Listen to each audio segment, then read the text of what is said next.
The photographic evidence as a total at that time is absolutely amazing. What various researchers have done is take all these photographs and place them in a time frame so that you can see where people standing in one place and there's the same person over here and other ones, and begin to identify some of these people. So we've worked very hard on looking carefully at who is in these pictures. There are several of them that are really outstanding, and one of the most amazing is this group of these three men who the news stories said had been removed from a boxcar in a rail yard right in back of Dealey Plaza, and were being led from that boxcar by police to the sheriff's office, and that's the end of it. The trail ends. They weren't booked. There's no record of them at all. Well, let's look at the pictures. The pictures do show three men that somebody have called tramps. Well, they got new shoes on. They are not tramps. The police that are leading them, one in front and one in back. One of them has very clearly a hearing device in his ear. And furthermore, the Dallas police don't lead prisoners into the sheriff's office. The police and the sheriff's office work together, but their jobs are entirely different. And in a sense, taking prisoners to the sheriff's office is the last place the police would take any prisoners. So all that part of it is very questionable. So when researchers had arrived at that point, one of them came to me one day and said, look, of all the pictures we've studied, this little episode of these men being marched right across in front of the school book depository building where Oswald was supposed to have been, and across the street by Dealey Plaza where the president's car had just gone, into the sheriff's office. There's something wrong about these pictures. So we looked at them very carefully.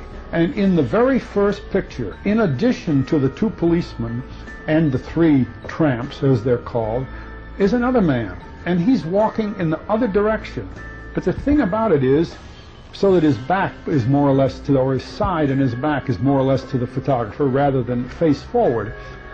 There's something about it is, how is it possible that anyone at Dealey Plaza that day, and here these men are probably being marched across there 5 minutes after the president was killed. Everybody was running around, people were excited, sirens were blowing, and here's this man in a business suit just as casually walking along.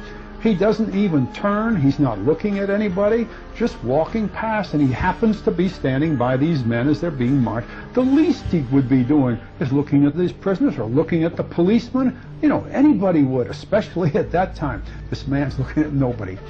And I recognized immediately that that man is General Lansdale. Now, Lansdale is a very interesting figure in the Kennedy era. And I know Lansdale, I've worked with him off and on from about 1952 to 1963. So he retired. Now, this is interesting. He retired from the Air Force on October 31st, 1963. Well, of course, the picture could have been 100 other people, and I could be wrong, but I know them very well. Then I looked at the tramps themselves, and there's this strange little eye catch between this man and the first tramp coming by. In other words, the first tramp, instead of being seriously concerned about the fact that he may be charged with the murder of the president, is smiling. And the second tramp has a sort of a quizzical little look, and you can tell that he has looked at this man walking by, and he has the same kind of approach, you know, as though he's just been reassured everything's all right. The third man happens to be in back from the camera's point of view, and you don't see him at all. But that little bit of expression is saying an awful lot at that moment.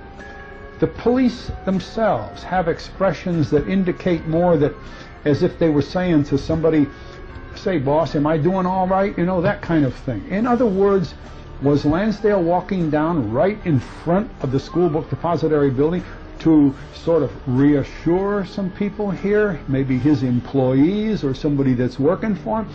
What's the significance of that? Well, of course, that happened to be my own interpretation.